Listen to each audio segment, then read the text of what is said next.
katika sehemu ya pili ya mahojiano yetu na mchungaji Daniel. Sasa nataka kujua Mungu hujamtafuta, anaweza kukutafuta wewe ajitokeze kwako? Yes. Mungu anaweza kukutafuta. Inaanza na Mungu kukutafuta. Na kisha kupata ndio na wewe unaanza kumtafuta. Maana kama umjui uende kumtafuta, utatafuta nani? Unamjua kwanza ndio ujue naye mtafuta ni nani. Kama ndiye anakutafuta, na nasema nijulikana na watu ambao wako nitafuta. Kwa hivyo yeye ndiye anakutafuta. Kisha ukishamfahamu wewe unaanza kumtafuta sasa. Ukishamfahamu ndio unamtafuta.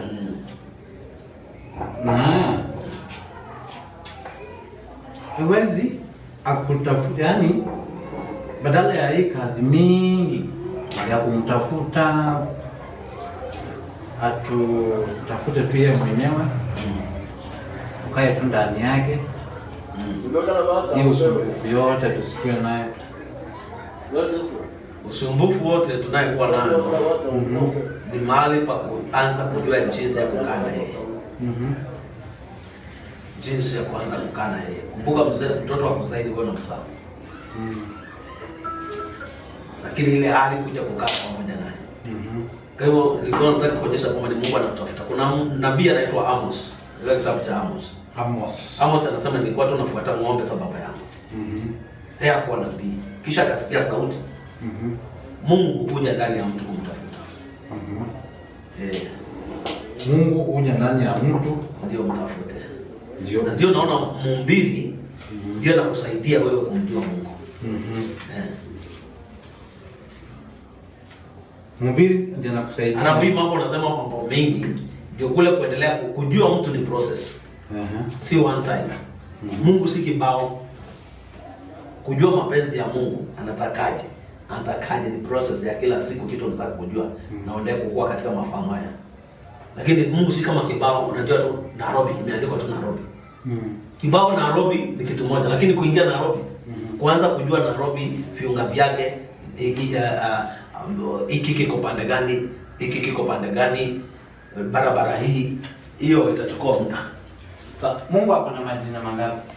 Mungu ana jina moja. Mungu ana jina moja. Ambalo ni Exodus chapter 3 verse 15. Jina la Mungu anaitwa Yahweh. Yahweh. Ndio nilisema hapo, utaona akisema I am the Lord. Mimi ndiye Bwana.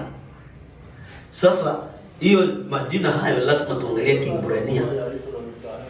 Kwa Kiebrania, maana Mungu tuko naye, mule Mungu tunatumikia. Mungu alijidhihirisha kwa Israeli, Hebrew wa Ibrania.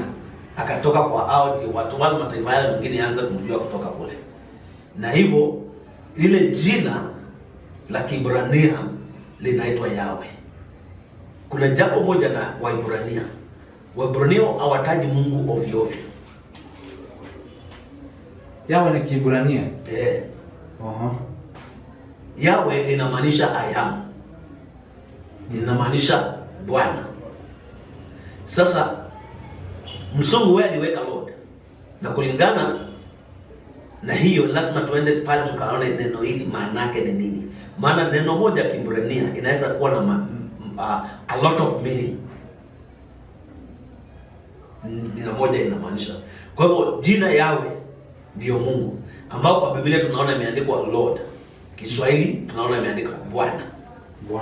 Na hivyo ndio tupate kuelewa hivi. Majina yale mengine nasikia kuna wimbo nasemanga majina yako mazuri. Mungu ana majina. Sasa watu wengi waliita Mungu kulingana vile anafanya kazi. Waliona Mungu akifanya kazi, wakamuita, akiponya, wakamuita Rafa. Waliona mtu akipeana, wakamuita Jire. Kwa hivyo wengine wamemuita kulingana na matendo yale yake amefanya. Nasikia? Kwa mfano Mimi naitwa Kalumaita. Nitoke hapa niende China.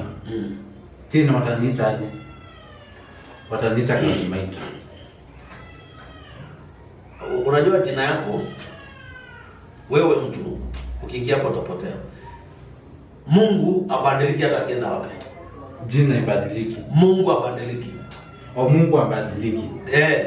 Na wewe na wao kulingana China kwa sababu kulingana na wao. Ni lazima kuwe na mtu anayewaeleza kabisa kutoka mizizi ya Kiebrania ili neno linasema nini. Ndio waipate. Unasikia vile nimekuambia?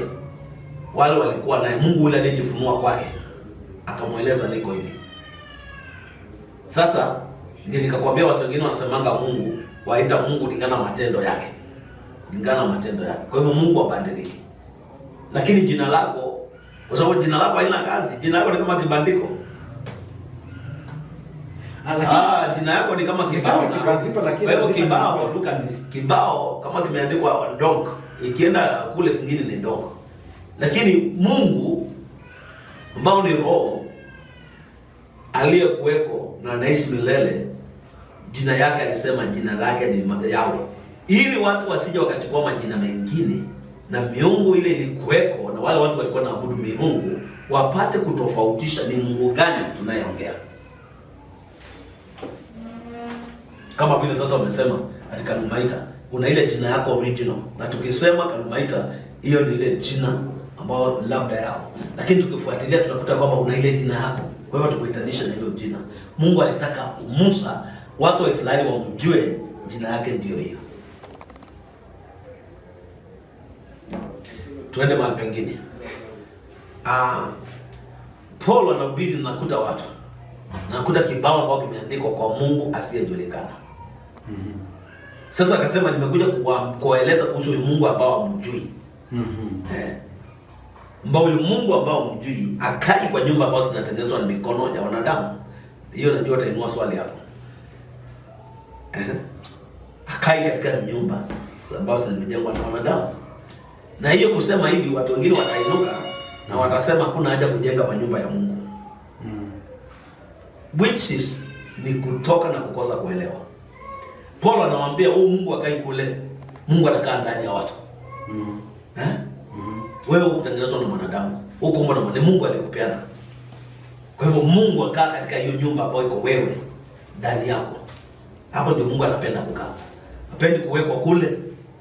Hata wewe ukiwa mgeni wako na nenda kuweka kule mbali na watu, utafurahia? Au utafurahia? Kwa hivyo Mungu ukaa ndani ya watu. Kwa hivyo ile nyumba tunaita kanisa. Kuna kanisa ingine iko ndani. Na hiyo kanisa iko ndani ni watu. Hii ni nyumba ambayo inasema watu ungesema tu wako wakasema hapa ndio kanisa wakutanika.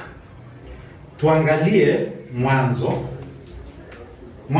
Biblia inasema Mungu akaumba mbingu na nchi. Si Yahweh. Kwa hivyo pale mwanzo tumeanza kujua huyu mwenye haya matendo, tumemjua anaitwa Mungu. Unajua nimekueleza. Umenieleza, nimekueleza tu ili uelewe Biblia. Na msikilizaji pia. Na msikilizaji apate kuelewa tu sisi tukampoteza. Kwa sababu hii imeandikwa na imeandikwa mwanadamu haelewe. Kwa hivyo Mungu Yahweh, Mungu huanzisha. That's God the Father and initiate. So ili mtu aelewe ni Mungu gani aliyeumba dunia. Sasa ni Yahweh aliumba. Kwa mtu ambaye anataka ufahamu ndio aanze kuona ni Mungu gani. Ni Yahweh. Kwa hiyo wasema ni Kiebrania. Wewe ukiuliza Mungu gani huyo, jina yake ni huyo. Sawa. Mungu usahau.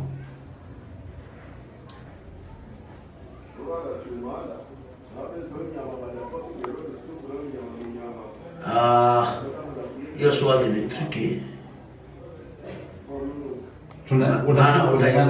Utaijibu. Ndio nataka kujibu. Maana Mungu anasema dhambi zenu na maovu yenu sitayakumbuka.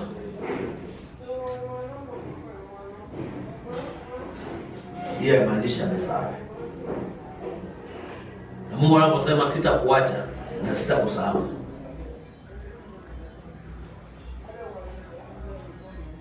umesikia? Sasa hii kusahau kwa akili yako, nataka ujue, unafikiria Mungu aje kuhusu kusema hivi. Maana ni andiko moja, na nilikwambia andiko ueleza andiko lile lingine. Sasa tukisema hivyo utakuta ya kwamba ni kama Mungu ako na akili ya mtu. Kama Mungu hawezi sahau. Ile anaposema hivyo anasema sitakuwekelea. Anasema sitakuwekelea. Baada Mungu kusamehe, unatokea kiumbe kipya. Si kana kwamba ule mtu alifanya ile makosa. Maana umemsamehe. Kusamehe mtu siko kukumbuka alinifanyia makosa. Kiendelea kukumbuka kile mtu amekufanyia au hujamsahau. Tukiangalia sasa nilikuwa nataka kuambia msikilizaji, watu wengi wamehubiri Mungu kama mtu au kama wamekaa tu na kukasirika na ameshika mkwaju tayari kutandika watu.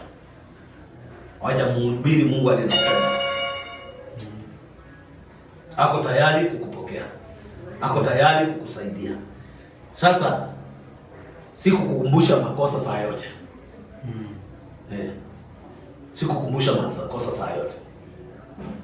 Kwa hivyo anaposema sasa akianza kukumbuka wewe ulinifanyia hivi, hajakusamehe. Kama vile anasema dhambi zenu na maovu yenu nitafuta. Wakati wa Noa mvua iliponyesha na ikaacha, alisema ataweka rainbow. Ndio akiona anakumbuka agano lake na watu. Kwa sababu wakati Noa hivyo akikosa kuona rainbow na kumaanisha hata kumbuka ile agano aliweka.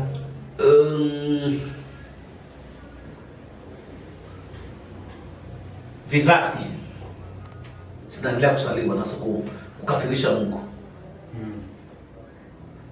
Kukasirisha Mungu. Saa ile hiyo inatokezea, inamwambia kuna agano uliweka na watu. Hawa watu ni wabaya, lakini kuna agano uliweka na nakumbuka. Mungu akikumbuka hivyo hawezi kuwaumiza wale watu. Hivyo kama si hiyo sign inamkumbusha, sasa tuenda anashtukia tuende mahali pengine. Wana wa Israeli wanatoka Misri. Ambaye mchukue ndamu ya mwana kondoo mpake huko. Yule anakuja kuharibu, akiona damu atafuka. Mungu akiona damu ya Yesu anakumbuka kazi zake, anakumbuka kazi yako. Mungu haoni mwanadamu, anaona Yesu ndani yetu. Sikia? Na anapoona Yesu anaona mwana wake. Kwani wapake ndamu huyo malaika wa kifo. Biblia inasema malaika wa kifo anapopita akiona anakumbuka, inamzuia. Kwa hivyo kwani mahali anatoka ama mwenye anamtuma ajui chenye anaenda kufanya ama ajui hapa, sikujua haitamzuia. Mungu ameweka hii ishara kama ya kumzuia. Akuzuia malaika wa kifo. I speak hapo. Hata wanasema punda ukiweka kamba mbele atafuka.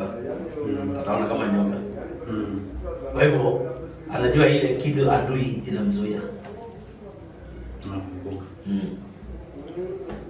Kwa hivyo hapa mahali alijuta kwa kuomba mwanadamu.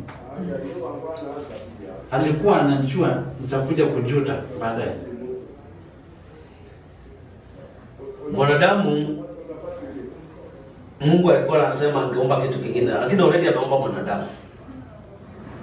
Na mwanadamu amefanyika a living soul. Mwanadamu ameumbwa kwa kuishi milele. Sasa Mungu anaona mwanadamu amekosa. Nasema singe, na hata hiyo kujuta haimaanishi ya kwamba hakuna kitu kingine afanya. Tunaona Mungu anachukua hatua nyingine ya kufanya. Si kwamba amesema yule na akarusha hiki kitu. Maana mwanadamu amekosea. Mungu ana njia ya kumsaidia mwanadamu kumrudisha kwake. Kwa hivyo hata hiyo kujuta alikuwa anajua tu atajuta. Ndio. Kujuta. Mungu ni anajua leo, anajua kesho. Na mwanadamu anajuta kwa sababu mwanadamu amekuwa sasa mtu wa kufa. Na Mungu akumtakia mauti. Amekuwa mtu wa kufa kwa mauti ya kujitakia kwa sababu ya kutotii. Sasa hapa ndio Mungu anajuta kwa ile kazi amefanya. Wananunulia mtoto soda na mzuri kwa mfano. Mtoto anachukua na soda kitu ilikuwa akakula kajuta kwa nini niliweka hiki kitu hapa. Kwa nini niliweka hiki kitu. Kwa hivyo kujuta kwa Mungu si kama vile mtu anajuta, kwa sababu hiyo ndio inampatia kutafuta ni nini atamfanyia mwanadamu amtoe katika hiyo lindi ya dhambi na kufa milele. Yes. Kwa hivyo mimi najuta, Mungu anajuta. Kujuta kwako si kama kwa Mungu. Usijiweke miko moja na Mungu. Hatuko pamoja, lakini bora tunajuta tu. Kwa nini nilinunua hii kalamu? Kwa sababu ya kufanya nini? Kwa sababu niko na ingine. Hakujuta kwa wengine. Ama wengine utajuta kununua hii kalamu. Ama kwa sababu imenidunga. Utajuta kununua hii kalamu ila kwa sababu ile pesa ulinunua naye imeisha, ungenunua kitu kingine. Ama unajuta kwa sababu uko na hii kalamu na ni mbaya ifanye kazi. Sasa nimejuta. So hata kujuta yangu tuweke kando. Kujuta kwako usiweke kama uko. Sawa, kujuta kwangu kando. Na Mungu na kujuta kwake tumeweka kando. Lakini yote ni kujuta. Mtazamaji, tumejuta sisi wote. Na kujuta, in other words, when the Bible says that God repented, hakufanya kwa sababu amefanya dhambi. Unasikia? Unajua kuna mtu anaweza kumkosea. Ngoja. Na akaja kuambia nisamehe. Wewe ndio umemkosea na akakwambia nisamehe. Kwa hivyo Mungu hakujuta kwa sababu amefanya dhambi. Sisi tunajuta kwa makosa yetu. Unasikia? Yes. Mwanadamu ndio amefanya dhambi. Naomba tu leo msikilizaji. Mwanadamu alifanya dhambi. Mwanadamu anajuta ndio kufanya dhambi zake. Mungu anajutia mwanadamu maana matendo yake amefanya ni ya kumuua. Na kumtenganisha naye. Kumbuka pain ya kupoteza. Mungu alikuwa anaona nimepoteza mwanadamu. Kwa hivyo lazima afanye juu ya vile atamuokoa mwanadamu aje upande wake. Watu wale wanakufa wakiwa wana Yesu, wanatengana na Mungu milele. Ukiwa na Yesu unaunganika naye. Kuunganika ndio uzima wa milele, kutengana ndio tunaita eternal death. Mungu kuja kutuokoa. Alikuwa hizo vitu zilikuwa zimepangwa, zile vitu zikwambia zote, ile kazi Mungu amefanya yote. Alikuwa amepanga tangia mwanzoni. Mtaumba, mtu atakula ile tunda, mvua itanyesha. Yote inakuja hivi, Yesu atazaliwa. Ama ilikuwa inakuja tu na wakati wake ukifika. Si ati alikuwa amepanga. Unajua vitu vingine zinakujanga. Kwa mfano umetaja mambo ya mvua. Samani kulikuwa na mvua. Mvua ilikuja kama kuadhibu mwanadamu. Kwa hivyo vitu vingine zinafanyikanga katika environment fulani. Mwanadamu kishafanya kitu, lakini alipoomba mwanadamu, alimpa mwanadamu kukua, akampatia vile ataishi. Kwa hivyo wakati mwanadamu alianguka, Mungu anatafuta vile atamsaidia. Sawa. Kwa hivyo hii kuanguka hakuwa anajua kama atakuja kuanguka. Si Mungu anajua mwanadamu ni mdhaifu, lakini Mungu hakuomba mwanadamu mdhaifu. Hakuomba mwanadamu mdhaifu. Kwa sababu look at this. Mungu alikuwa na uwezo wa kumlinda. Kulinda mwanadamu na kufukuza shetani. Sikatai. Nataka uone hapa. Naona. Unajua watu wengi nijibu. Watu wengi wanasemanga mbona Mungu asinikataze hizi. Wewe hata ukienda kukaa kwa kilabu, Mungu atakuja afunje hiyo chupa ndio utoke hapo. Mungu alipoomba mwanadamu kuna kitu alimpatia na hawezi kumnyang'anya. Inaitwa will. Mapenzi. Hiyo Mungu hawezi kukunyang'anya. Na hiyo ndio inakuongoza. Mungu kama kuna kitu anaheshimu ndani ya wanadamu, wewe ukiamua kumdharau, Mungu anaheshimu tu, endelea na kumdharau. Maana ni wewe umeamua hivyo. Lakini mwanadamu ndio uamuzi wake una madhara. Mtazamaji, hapa kumwaka moto. Una madhara. Elewi ama unaelewa? Una madhara. Ikiwa umeamua mambo mabaya, ayo mabaya, utafanya ile kitu umesema utayatia. Kama uamuzi wako ni mzuri, hiyo mazuri utayafurahia. Kwa hivyo kuna consequences. Mchungaji, katika kule kusema mimi nafanya mapenzi yangu, nafanya, Mungu hatakuzuia. Mchungaji. Mungu hatakusimamisha. Mchungaji. Iko mtumishi. Hii kikao tumekaa leo. Imepangwa leo. Sisi tumepanga leo. Na Mungu amepanga leo. Kuna mambo yale Mungu alipangia mtu. Ngoja niulize swali kwanza likamilike ndio nijibu. Hii kikao sisi tumepanga leo, kwa mfano. Swali ni, kabla dunia iumbwe, Mungu alipanga hiki kikao. Juu Mungu ako katikati yetu, ndiye anatuongoza. Swali ni, alikuwa amepanga ama sisi ndio tumepanga ndio akakamilisha? Kuna vitu mingi nasikianga watu wakiongea, na ndio hizo vitu wanasemanga watu. Hata mtu akikufa na accident wanasema Mungu alipanga akufe hivyo. Hata mtu akiwa mwizi wanasema Mungu alipanga akufe hivyo. Vitu zingine hizo ni mambo ya watu. Mambo ya watu. Kuna kile Mungu watu wachaneni na mambo. Ukienda kwa Biblia tuone Mungu amekupangia nini na uende katika ambao ilikuwa kabla hujakuja uje kwenda kwa hiyo. Tuseme hivi, barabara imetengenezwa. Ikiisha ianze kupita gari. Sasa kile Mungu alikuwa amekupangia ni uingie pale. Hapo ile tunaongea ni kwamba una will, mapenzi. Ukiamua kukataa Mungu atakulazimisha na nguvu. Maana katika kule kukataa kuna madhara yake. Hata kuna majuto ya ama kukubali, kuna majuto. Kwa hivyo Mungu hii ya kusema ati Mungu alipanga siku moja tukae hapa hivi. Hatujui. Kuna mipango ya mtu haiwezi timia kama ana Mungu ya mambo fulani. Na sasa kwa sababu Mungu ameona kuna watu wanataka waelewe kitu fulani ambao ni wafuasi wa Kadumaita, na yeye angetaka wajue kweli huyu ndio sisi tumepanga. Mungu ametupatia nafasi ya kupanga. Ni sisi tumepanga. Ni sisi tumepanga. Kwa sababu tunaona hii kuna jambo fulani. Na Biblia inasema mwanadamu mpanga na Mungu kamilisha ile mipango. Ili tuelewe mambo ya mipango ya mtu na mwanadamu. Na ile Mungu anasema aliyepanga tangia utotoni. Tangu zamani Mungu amepanga wewe Kadumaita ufanye kazi yake. Nani? Sasa siku ile utakuja kukubali, that's your will, you are willing to get into it.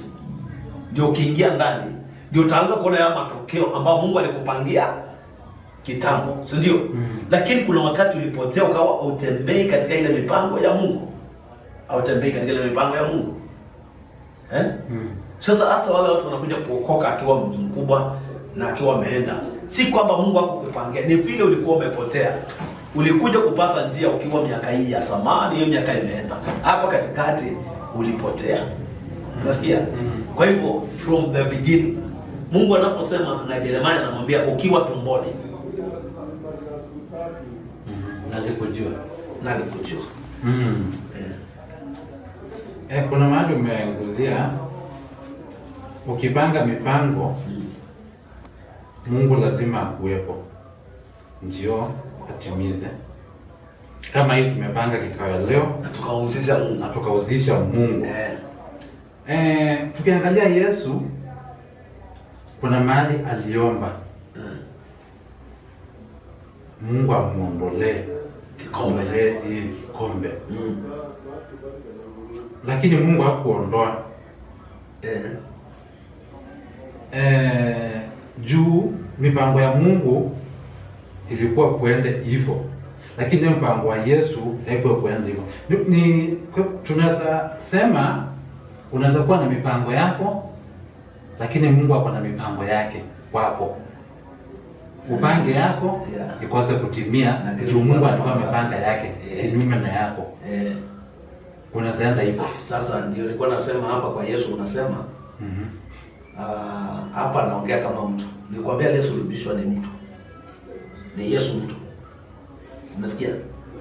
Ni Yesu mwili. Unasikia? Na mwili usikia uchungu.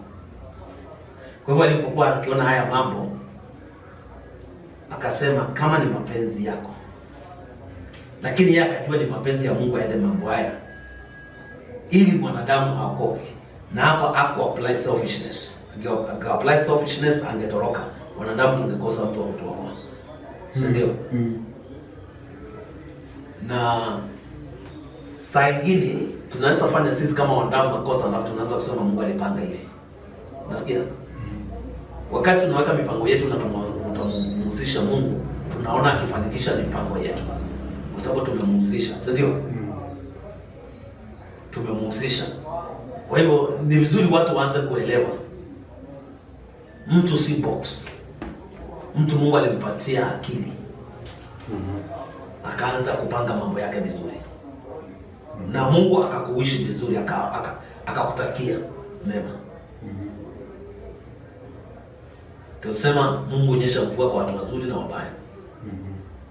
Hakuna mtu amejiweka dunia hii. Na hakuna mtu amewekwa na shetani dunia hii. Ni Mungu. Ile kitu watu wamekosa ni kujua mapenzi ya Mungu kuhusu maisha yangu ni yapi, ndio niishi kulingana na mapenzi ya Mungu. Nasikia? Lakini kwa sababu umeamua mapenzi yako ni hiyo, hutaki Mungu, hutaki mambo ya Mungu, unataka mambo mengine. Hata wale jamaa kule tunasikia amejiita Mungu kule Kakamega.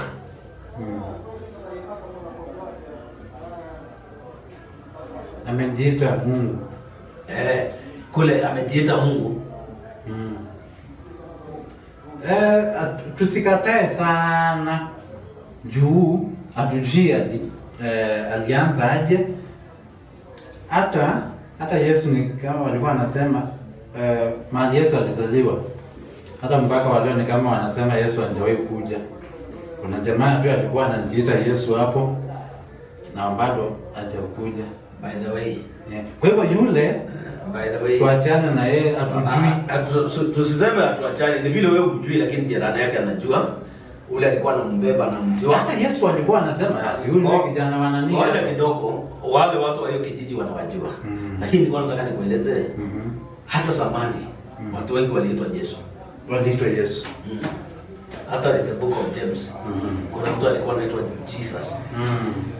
Lakini tunaona Yesu wa pekee anaitwa Jesus Christ. Sasa nataka uelewe. Huyo mtu anajiita Yesu, nataka aje ajiite Jesus Christ, ajiite Yesu Kristo. So kuna watu walikuwa na hiyo majina. Kwa hivyo huyu ni kujibandika Mungu. Mungu mtu. Mungu mtu. Hata Yesu alikuwa Yesu Mungu mtu. Mtazamaji, tunashukuru sana kwa wakati wako. Tusikiza, tumeongea. Mchungaji. Hii Biblia ni kubwa. Mafena tulisema kabisa. Ni kubwa sana. Kwa leo mtazamaji, tunaomba tufike hapo. Na tunakusihi uweze kusubscribe kwenye channel yetu ya Kakamega Studio na comment. Tuweze kututia moyo kuwa mahali hapa. Nashukuru kwa leo. Tuonane wakati mwingine ujao. Asante. Bye.